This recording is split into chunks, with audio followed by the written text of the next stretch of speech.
Please welcome to the stage, Charles Lowe. Welcome to Ideas at Ford, where we bring together some of the world's best thinkers and activists to talk about some of the world's biggest problems. Tonight, we are tackling fairness and work safety and inclusion and accessibility in the world of fashion.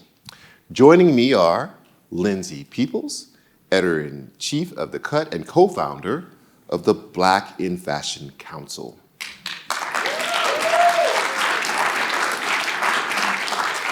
Also, Sinead Burke, founder and CEO of Tilting the Lens.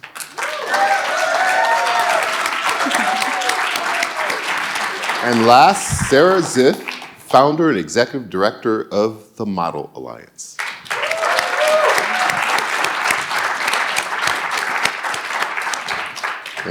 Thank you all for joining. All right, Sinead, I'm gonna start with you. So in 2017, you gave a TED Talk that was wildly popular. It was called Why Design Should Include Everyone. But then at the Business and Fashion Voices conference in 2021, you said, you reconsidered some of the things you said because it wasn't enough. Mm-hmm. It didn't go far enough. How are you now thinking about accessibility, particularly in the world of fashion? I did that TED Talk in 2017, as you said, here in New York. If I'm being very honest, the conversation was rooted in my lived experience as a disabled queer woman. I have dwarfism. It's been very much part of my own knowledge since the earliest of age that I lived in a world that wasn't designed for me, and that my disability came about because of that friction between my physiology and the way in which design is built and the world is designed for so few. I think if you'd have asked me in 2017, I felt truly confident that I had the answer, but I didn't. I had questions. I had my own lived experiences, whether it was going through an airport, whether it was looking at retail design, whether it was going and ordering a coffee and the idea that the pastry counter was so high that nobody could see me and the barista's getting frustrated because they keep saying, "Next, please," and the person behind me is trying to identify that I'm in the queue. But in terms of the work that I'm doing now, and to your point, that evolution, lived experience is so important. But as we think about not just the why, we have to think about the how. So for me, when we think about accessibility, one of the great challenges that we have when we think about access is often through a lens of compliance. I turned 35 in September. I tell you that only because I'm the same age as the Americans with Disabilities Act, which was always created to be a baseline standard. And the idea was that over time we would iterate and continuously extend the notion of what accessibility is. And in many ways, that benchmark legislation informed so many other pieces of legislation, whether it's the Disability Discrimination Act in the UK or the Equality Act in Ireland, where I'm from. But the reality is we allowed compliance to be the ceiling. And it continues to exclude so many people. So when we think about accessibility, it is about explicitly designing solutions with marginalized communities to ensure that innovation can come about. It's about prioritizing form and function, and it's about ensuring that the methodology is co-designed with the people with lived experience, not just guiding the design process, but leading it. And the reality is there's no such thing as fully accessible. If the world was designed for me, it would be accessible for me, but inaccessible to about 97% of you all. But how can we create flexibility within the design process? How can we create multimodal solutions where people can adapt to what it is that they need that day? Because when we think about disability and access, for many people it's something you move in and out of in your life. So design needs to be flexible and informed and customizable. You talk about people needing to view people with disabilities as colleagues and not customers. What do you mean by that? When we think about design solutions and when we think about what system change looks like, fashion's response to disability has been about creating capsule collections that are adaptive in a limited range and in a limited size of colors that are so dependable on the market being ready and there being a business case to be able to identify. In some parts of the world, 75% of disabled women are unemployed. So if we only ever think about the business case and the opportunity, and capitalism is a system that we are all working within, but if we're not simultaneously creating pipelines of talent where meaningful opportunities exist and creating the conditions for disabled people to thrive, we only ever see disabled people as objects to exploit in the opportunity to create sale. Whereas actually, if we think of disabled people as innovators by design and leaders by nature, there is an opportunity, I think, to create wider system change. So it can't just be customers, it has to be colleagues. There's an ease at which if we think about disabled people as customers, but we never value them as part of the whole holistic system. Sarah, you founded the Model Alliance. Talk to us about your work to build a more equitable, safe environment for models in an industry that is exclusionary by its very nature, that is on some level maybe kind of has some exploitation built into it. Sure. Well, first, thank you for having me. I'm really honored to be here alongside both of you. I founded the Model Alliance because I myself worked as a model for many years. And I was one of the lucky ones. I worked as a face of big brands, and I was relatively privileged compared to many of my peers who were immigrants, who, English was not their first language. They were sending money back home to their families. But I also experienced the pitfalls of working in a largely unregulated industry. So I was regularly put in compromising situations. At 14, I was put on the spot to pose nude. I often had difficulty just getting paid the money that I was owed. When I was 19, I was raped, and I was sort of lured into a hotel room under the guise of a professional opportunity. And so many of the sort of villains who the Me Too movement unmasked, whether it was Harvey Weinstein, Jeffrey Epstein, Bill Cosby, the list goes on, they were all preying on young women who worked or aspired to work in this industry, and that's not a coincidence. And this is not how a $2 trillion industry that's built on the backs of mostly young women and girls should operate. Models are workers who are deserving of the same rights and protections as anyone else who works for a living. So for me, this is personal and really comes out of my own experiences. Lindsay, you have a big journalism job. I've heard. But you also are a co-founder of the Black in Fashion Council. Yep. Talk to us about what the council does, and also how you balance your journalistic life with your advocacy and activism life. I mean, it's interesting to me only because I never really saw it as a choice, but I think that's also because I've never seen myself as really the perfect person to work in fashion. I never had the connections. I remember just being really just like almost resentful about the fact that because I didn't have these things and because I didn't have wealth and all those things, that like how was I ever going to make this change that I really felt passionate about. I knew that if I could do something, I always would do it, no matter what I was going to do in fashion. For me, it was never that you get power and then you change. I mean, you get power and this is who you've always been, and it just amplifies what you've always really wanted to do or who you've always been.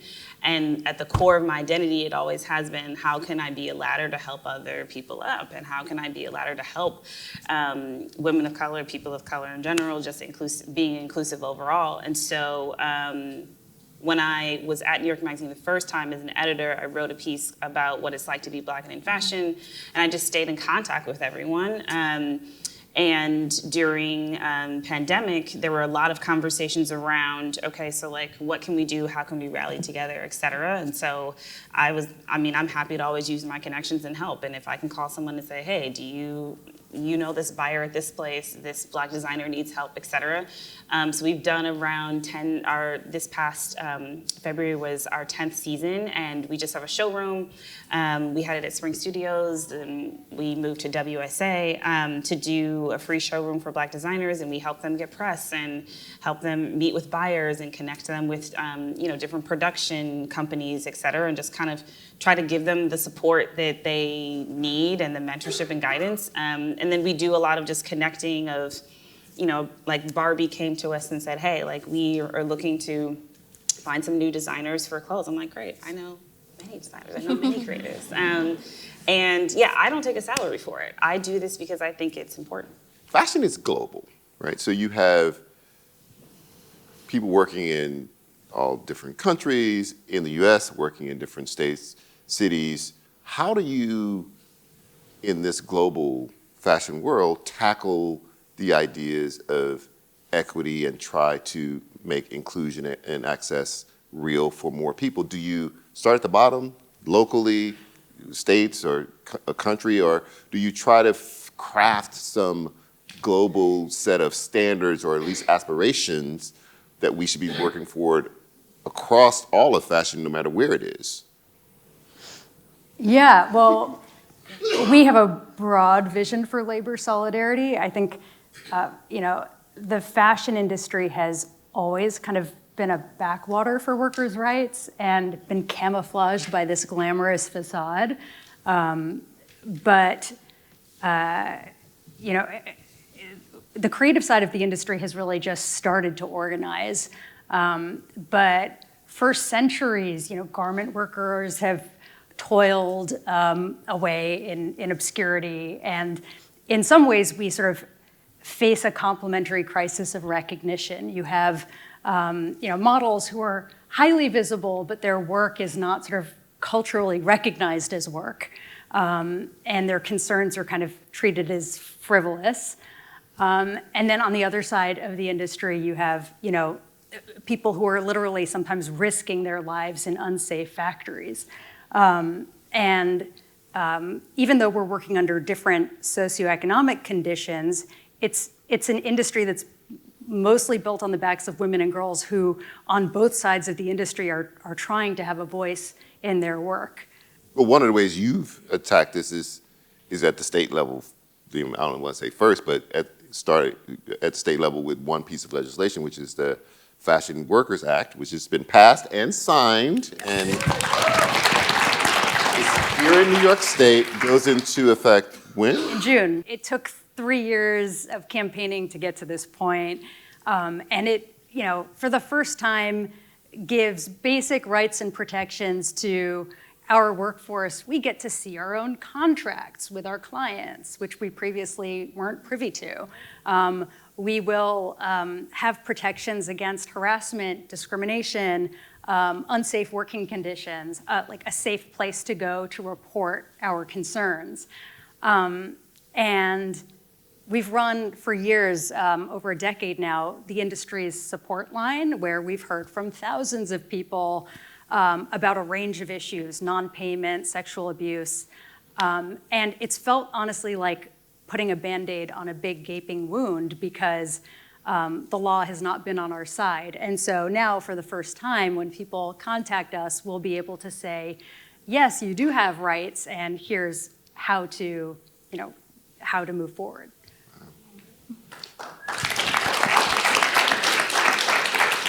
Anybody want to chime in on that before we move forward? I remember starting out and just interning at different places in fashion, and people would say like, oh, this person isn't on brand. And I'd be like, what does that mean? Who is on brand?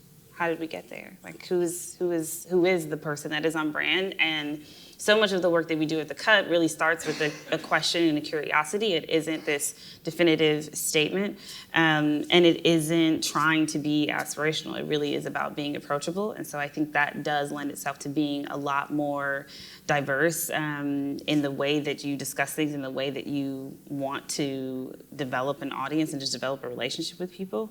So that's what. Well, let's stay on there for 1 second. What do you think the media's responsibility is in creating a more equitable, accessible fashion world? I mean, it's huge, but it's one that people are very fearful around because it is very alienating. I think any time that we've done a piece that, I'm aware is going to shake the table a little bit, people get very nervous. They're like, well, this photographer isn't going to work with me, or this person isn't going to want to hire me, or how will I do this? Because so much of it is especially in, I think, fashion and media, I would say a lot of the hiring is subjective. Like people, yes, post roles, but it is often like, you know this writer from this place, or you've worked with this model in this thing. So I do think that people are often very fearful of closed doors, and it is a responsibility, but there are only a few. But one of the other things to your point around media, I had the great privilege in 2019 to be on the cover of British Vogue, and was the first little person to ever do so. Can we? No.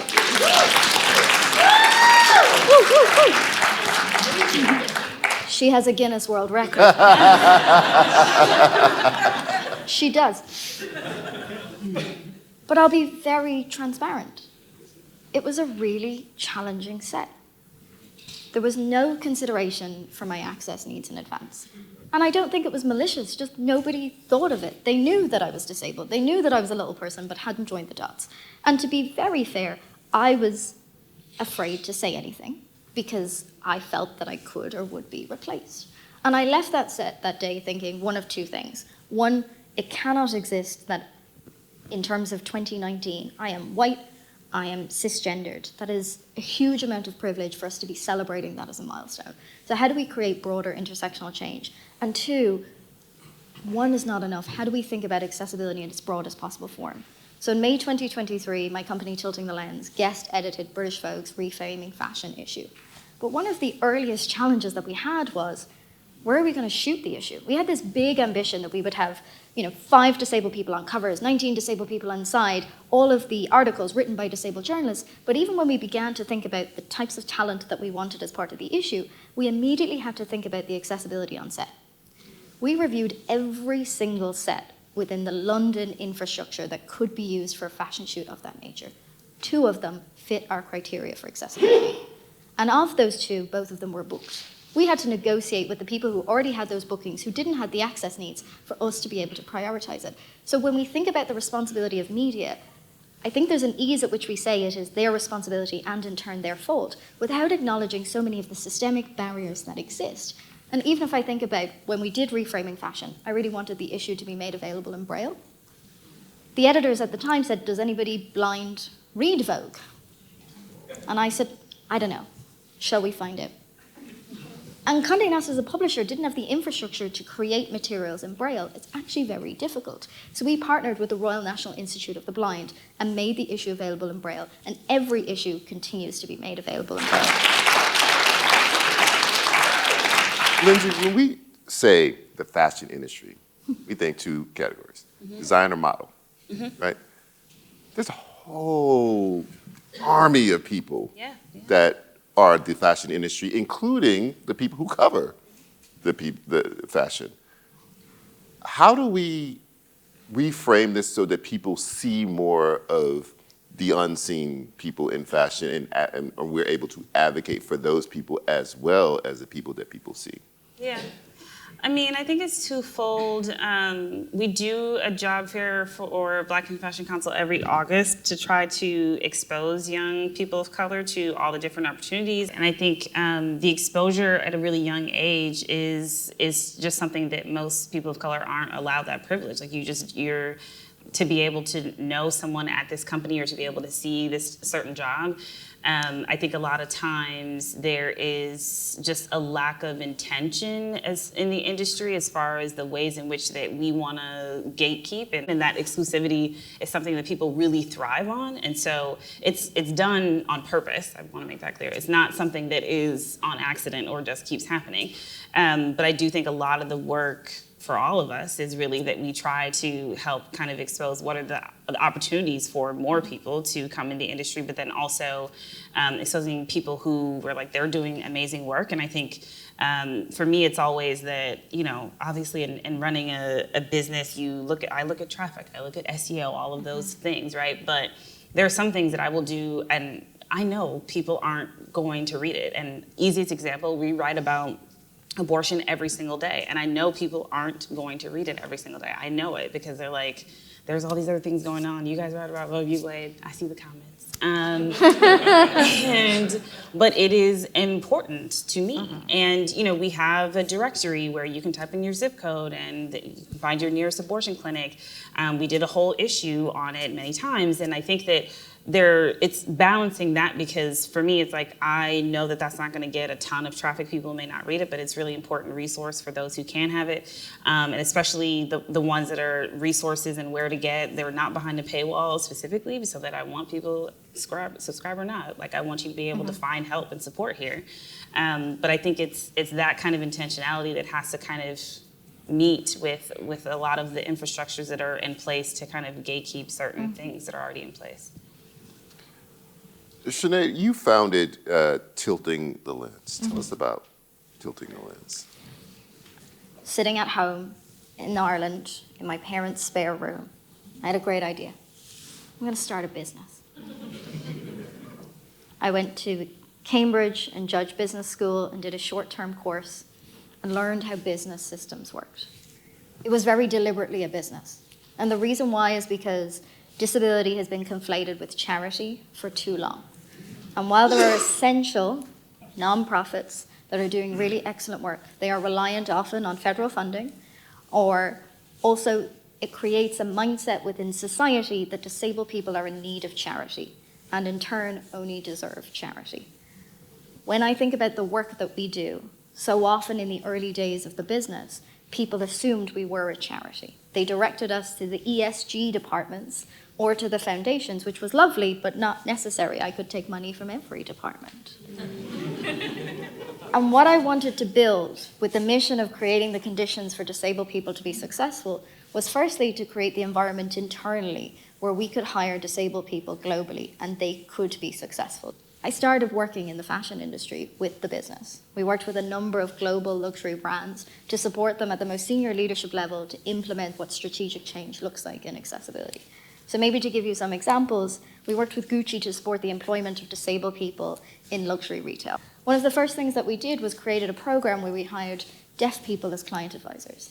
Immediately the question I got was around headcount and around what did this mean as a cost to the business. The individuals had full-time British Sign Language interpreters with them in store to be able to support in terms of the service. Those client advisors were the highest selling client advisors in store. Now I say that, and I deliberately create the caveat to say, disabled people do not have to be the highest selling client advisors in the store in order to be employed, in order to be part of the team. And we have those who are exceptional at their job in every category of community and lived experience. But what it created was a market for different kinds of people to come to that store and for the first time be able to communicate in their language with dignity and with creativity as part of that concept. So one of my colleagues, Orla, who's here tonight, is our expert in the built environment. We're currently developing an office in London that is hopefully going to change the way we think about accessibility within that environment. There is, and we were talking about this earlier, this great demand for everybody to return to the office, even though offices are not designed for people to be successful in so many ways. My big win in that office is that one of the things that we heard from the research that we did around disabled employees is that what they wanted was automatic doors. Now, automatic doors is a very serious issue. It's a serious issue because it's not very sustainable. Because if automatic doors are automatic, they open and they close and they allow wind and air through. Not very sustainable. The other deep challenge with automatic doors, they're ugly. The button to press them, the way they move, but that's a supply chain issue because when we design anything to be accessible, we design it to be ugly. We design it through a lens of medical model because we design for disabled people, not with them. Next time to step inside an accessible bathroom, it is designed with very little aesthetic and beauty in mind. That is the limitation of universal design as a framework. There's 7 principles, not one of them around aesthetics. So our work is about how do we bring form and function together? How do we bring accessibility and sustainability together? You know how we got our automatic doors? Because we spoke to non-disabled people who do hot desking in that office and said that in central London, they leave their bike downstairs, they have their helmet, they have their laptop, they have their cup of coffee, and guess what? They got no more limbs to open the door. We got our automatic doors. And I would love to sit here and say that it is enough when disabled people tell you that this is what they need, that the system changes. That is not yet the reality. So how do we make access by design as a universal opportunity and think about the way in which it creates less friction in everybody's lives.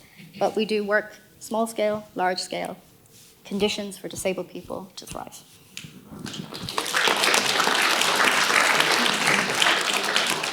Sarah, the Model Alliance played a critical role in the passage of the 2022 Adult Survivors Act, which let survivors of sexual assault file lawsuits past the statute of limitations. And we saw a flood of lawsuits.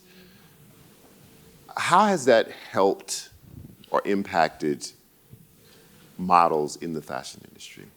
Yeah, well, I think our work on the Adult Survivors Act is a good example of how, by focusing on the concerns of our immediate community, we've actually been able to have a far-reaching impact. So, you know, for me, myself as a survivor, it was incredibly important to be able to pursue justice, even though I was time barred. And we created this one-year look-back window to be able to file a civil lawsuit. A more recent issue that we've been focused on that similarly impacts our immediate community but has far-reaching implications is the emergence of generative AI to create imagery.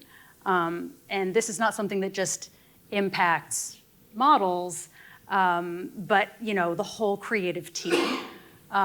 You know, when your body is your business, having your image manipulated or used without your consent is a violation of your rights. But we've been hearing from photographers, makeup artists, hairstylists, and so on, who are really concerned about this kind of wonderful, creative, communal experience being threatened and people being replaced. And so, you know, the Fashion Workers Act is significant in part because it's one of the first laws in the world that seeks to address the misuse of generative AI. And it's certainly not a silver bullet, it's just a first step.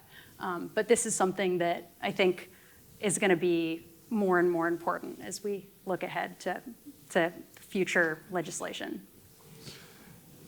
Lindsay, you kind of burst my bubble in the green room, because I thought that we were seeing more Black people in the fashion industry, more Black designers, that they were doing better. You said the opposite is true. Correct.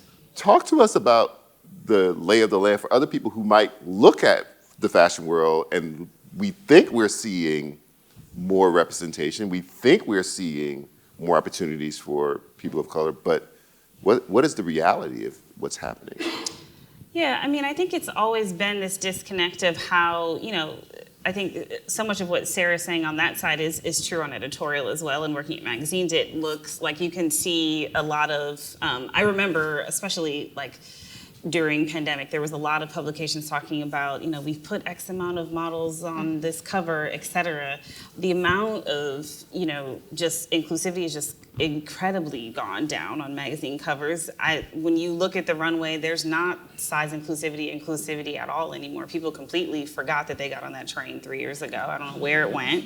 And I think that it has become very optional and only a thing that people do if they're in fear of getting canceled. They don't feel like they need to be diverse. If you look at just a landscape of luxury brands, it's very easy. Any of them that you name, they're all run by white men, and all the designers are white men.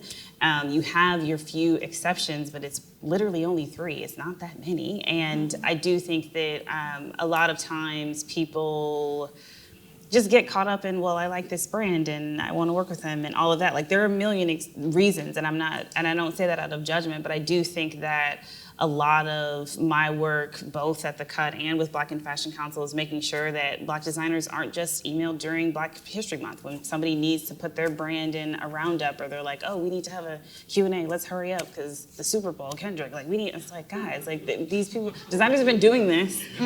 And then you pretend to care and give them a little bit, but then, you know, you never call it in. You never actually spend time to get to know the brand, et cetera. And I see a lot of, I mean, fashion is so small also, like we see each other we see each other at all these things, and by the time, you know, I go to shows in Milan and Paris, I can count on one hand how many people of color there are at shows. It's very, very small. And I think that there's just it's 100% tokenism, but it also is just let us continue to check the box if we feel like we haven't done it, or if someone said this on Twitter, X, whatever, then we'll do it. But it's not something that matters anymore. So I want to end by asking you what we ask all of our guests, which is, what gives you hope in this space? I'll start with you, Sarah. I mean, I think that just the fact that we are here having this conversation gives me hope. When I started organizing my peers, I got eye rolls, and it was like something out of a Zoolander skit. And the fact that this is being taken seriously on this stage is incredibly meaningful. Much to what Lindsay was sharing earlier, the question that I used to get all of the time in fashion spaces was, where are all the disabled designers? Which is an interesting and not interesting question. Because one, what it assumes is that there are no disabled designers already, when the reality is there's a complete lack of psychological safety in fashion, but in most other industries, for people with non-apparent disabilities to self-identify and identify as disabled, there are many disabled designers. There has to be, purely from a demographic perspective. But what is also missing is a critical path for the next generation of disabled designers to be designers. So, when Dr. Ben Barry was appointed as Dean of Fashion at Parsons here in New York, and he himself a disabled queer man, I DM'd him on Instagram and said, hey, you're disabled, I'm disabled, we should do something. And last year, we created the Disabled Fashion Student Program at Parsons. And we currently have 6. The first cohort was funded by H&M, the Ford Foundation, Carmen Busquets, and the next cohort is funded by Capri Holdings Foundation. But we have 6 people across the degree and the MFA fashion program. 3 of them are here in the room tonight.